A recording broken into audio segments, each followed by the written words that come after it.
From the studios of Farm Journal Broadcast, this is Ag Day.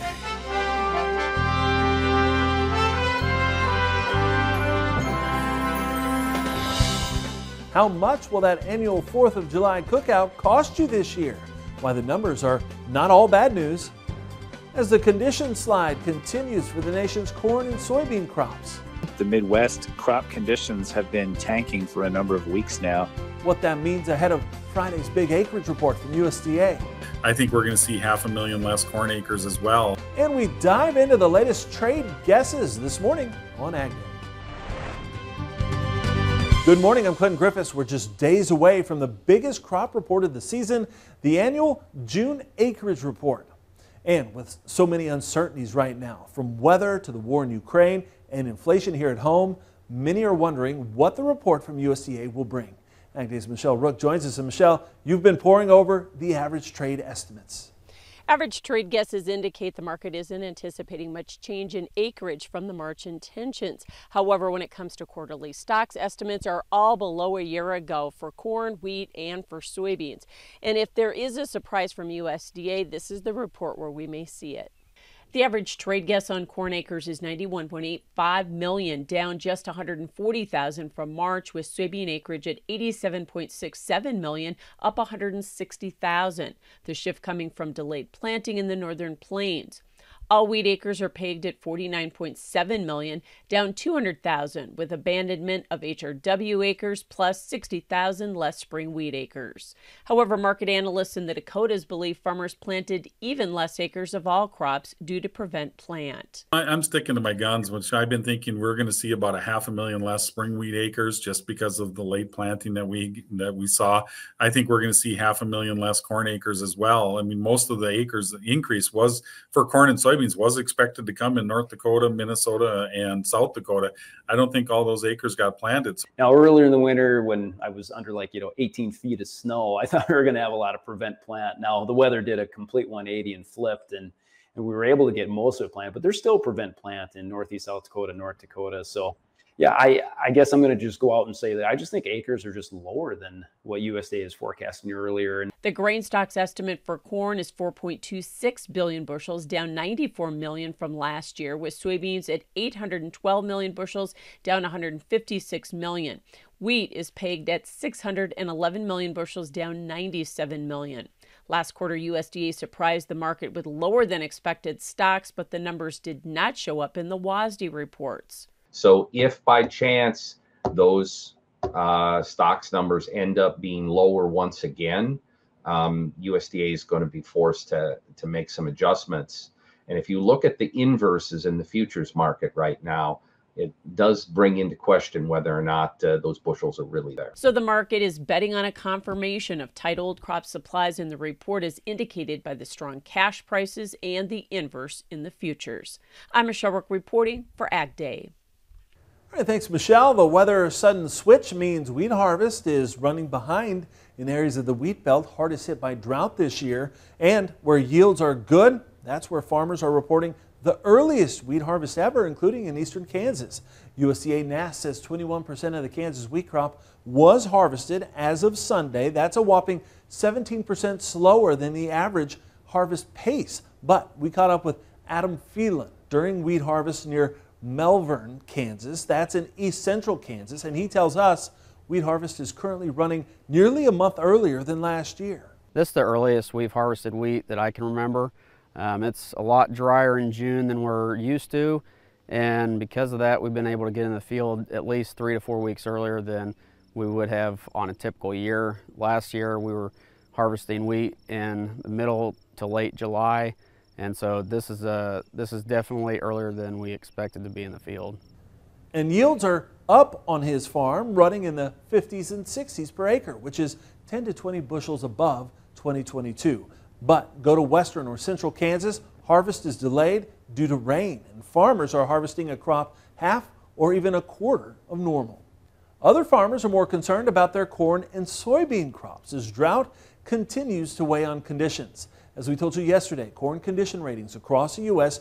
dropped to only 50% good to excellent, and 51% of the soybean crop is rated good to excellent right now. Conditions have been on a downward swing for a number of weeks.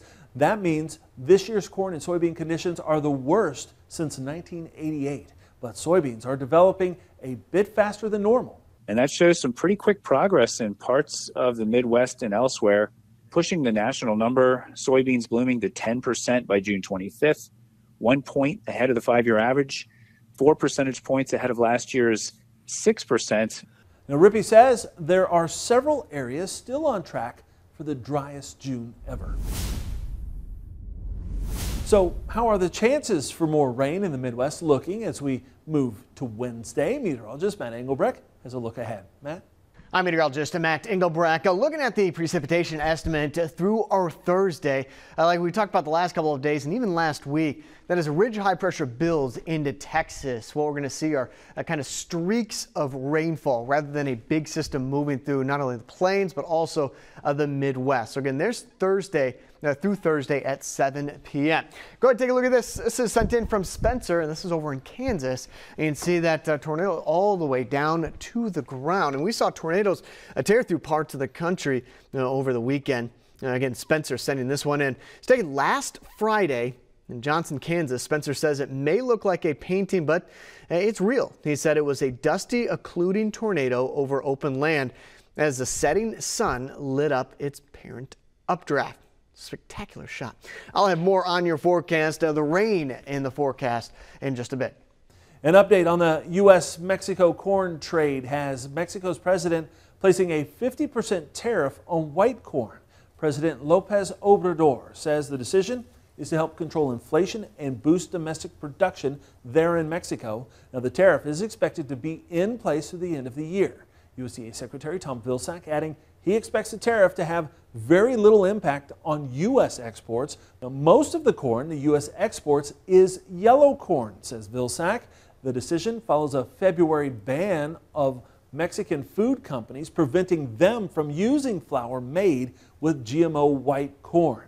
Now, Vilsack says that decision had already essentially closed the market, and it's currently being disputed under the USMCA. The process was started by the Trade Representative's Office to request consultation. Consultations have taken place, and we're just going through the process to try to get what we believe is inappropriate action on the part of the Mexican government, which restricts and, in fact, eliminates the ability to import white corn into the country of Mexico, which we think it's inconsistent with the trade agreement. It's inconsistent with a science-based and rules-based trading system. And that's the reason why we are pursuing our remedies under the USMCA.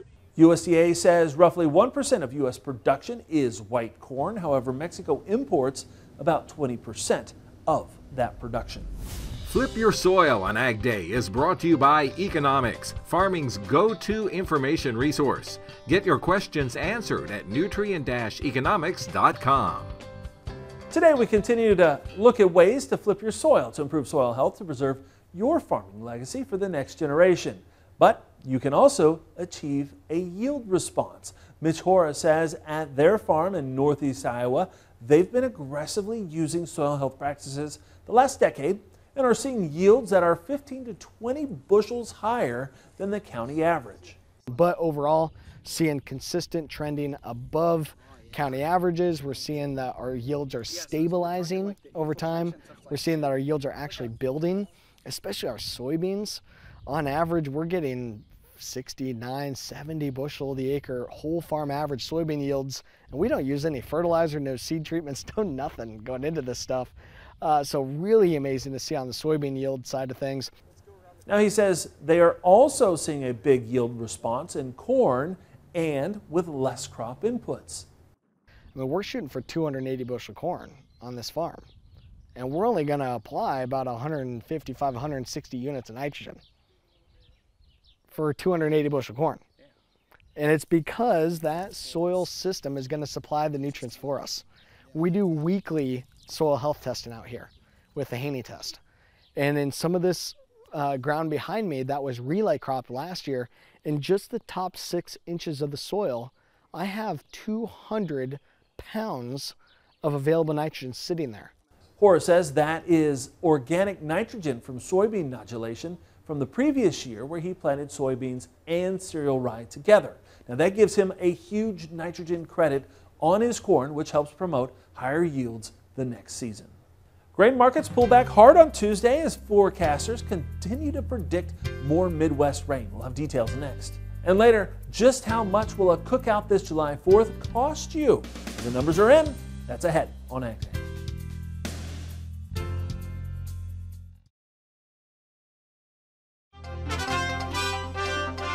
The push is on to get internet access to every American. President Biden this week announcing details of a $42 billion federal investment to expand internet access. The money each state will get depends primarily on the number of unserved locations in each jurisdiction.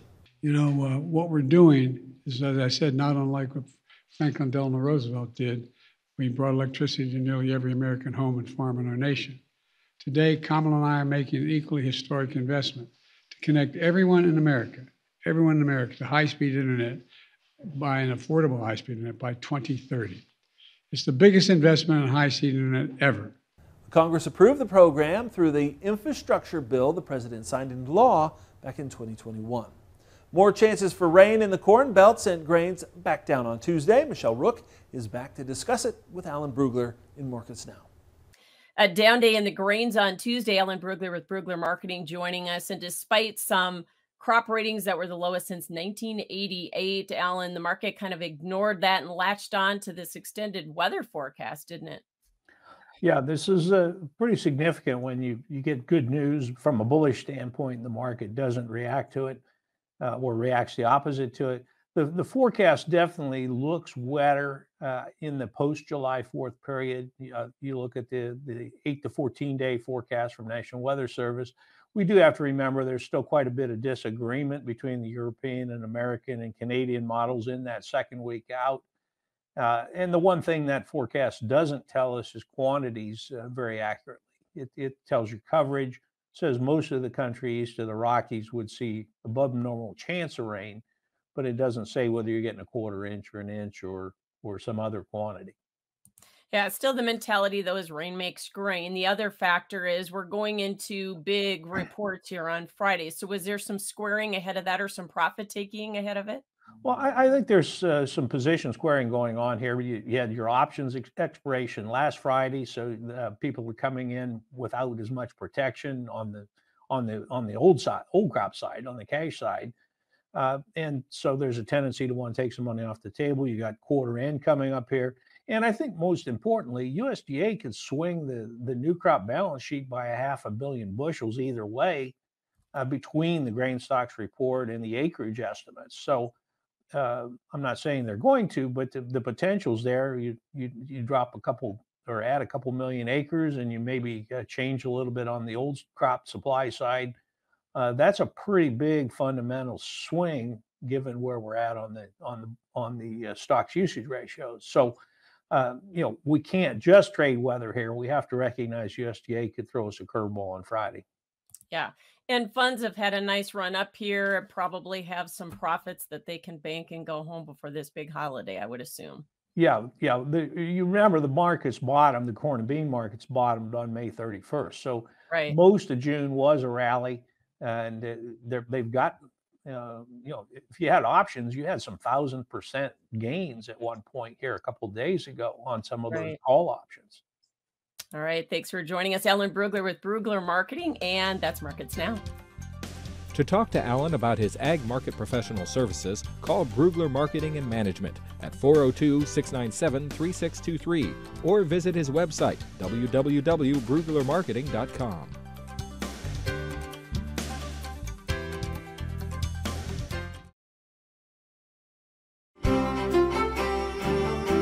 Yeah, we looked at this earlier. Now I want to go ahead and put it into motion, starting off for your Wednesday and then going into our Thursday. Now, as I talked about that high pressure system, that ridge developing down in the south means we get streaks of rainfall right on the outskirts of that ridge. That's why you see a lot of these showers and thunderstorms start from the west, work to the east, and then dive down to the south. Overall coverage isn't all that great, and just trying to find exactly where these storms start, that is like finding a bubble while you're trying to boil water. The first bubble to form if you're trying to boil water. That's kind of what we're doing with this forecast, but not a big system by any means.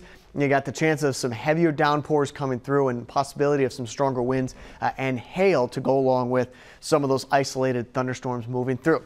This is what I want to show you regarding the flooding potential. It doesn't get all that high, which again speaks to kind of that system, that pattern that we are in with the ridge high pressure and these little pockets of rain or thunderstorms working from the west to the east. So there's Thursday into our Wednesday and into our Thursday, only about a 5-15% chance of some flooding. A lot of this having to do more so with traveling thunderstorms that are going to be producing a good amount of rainfall rather than a big system that's going to produce a lot of rainfall for a wider area. So very localized in regards to the chance of some flooding, if not some heavier downpours. As we get into Saturday, you can see the pattern starts to break down and shifts more towards the east coast. Again, that's a look at not only the rain individually, but also the flooding potential to go along with it. There's that pattern, jet stream on Wednesday, that ridge high pressure down here. All those storms will start and then work down to the south and to the east. That ridge will eventually push and also strengthen back to the northeast.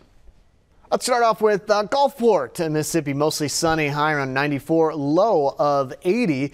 Temperatures across the area again continuing to be warm. Detroit Lakes, Minnesota, isolated thunderstorm, high of 77, low of 61.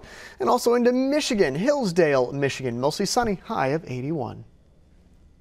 Registration is open for the 2023 Pro Farmer Crop Tour, August 21st through the 24th. Attend one of our nightly meetings or join online as we gain insight on the 2023 growing season. Visit profarmercroptour.com/register to select the stop nearest you.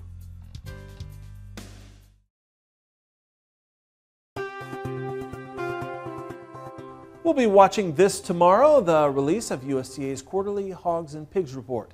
In the major categories, the trade guesses for all hogs and pigs as of June 1st are at 71.8 million head, or 99.3% of last year. Hogs kept for breeding are seen at 99.4% of last year, with marketing seen at 99.3%.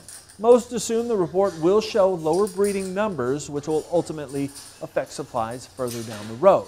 But to what degree will liquidation show up? So I'm a little worried that if people think that's going to show up on this report, that probably is not the right timing. I would say that the data probably was accumulated before that last little round. And if it even happened, there seems to be some questioning whether we really did liquidate much of those sows at all. So I wouldn't expect many big surprises here. I think we're going to be down a little bit, and that's probably all. Cumia acknowledges there has been some contraction due to high feed prices and poor profit margins in the hog business over the last 6 months.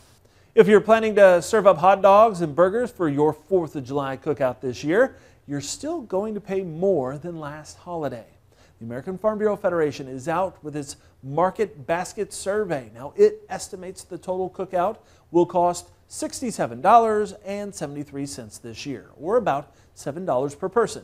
Now, that's down 3% from last year, but still 14% higher than prices were just 2 years ago. You can see the breakdown there on your screen. Its survey shows a year-to-year increase in the cost of hamburger buns, beef, and potato salad, while there are drops in the cost of chicken breasts, lemonade, and cookies. Ground beef is up 4%, while pork chops are down 6%. They report several factors influence the increases, including drought conditions, which have increased the cost of feed, reducing the number of available cattle for the summer grilling season. Taking a swim might be good for those hot summer days, but this perky pony needs a little help. Not getting in, but getting out of the pool. That story next.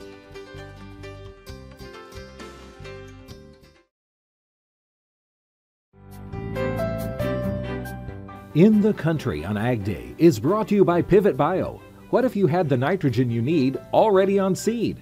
Pivot Bio is the first company to apply nitrogen on seed. The nitrogen you need, now on seed, from Pivot Bio. Learn more at pivotbio.com. A horse in Florida went for a swim but needed to be rescued instead. Take a look at the effort here to pull the horse out of the swimming pool in Pasco County, north of Tampa. Rescue crews were called in on a report the horse had fallen in after it got spooked by another horse and jumped into the pool. Now, firefighters worked to keep that horse calm while special equipment was brought in. After hopping into the pool with her, they were able to secure a hoisting harness to the horse and carefully lift her out of the water. Now, they say the horse was in good condition When they pulled her out, her owners say she is fine and appears to be happy to be back on dry land. And that's all the time we have this morning. We're sure glad you tuned in. From all of us here at Ag Day, I'm Clinton Griffiths. Have a great day.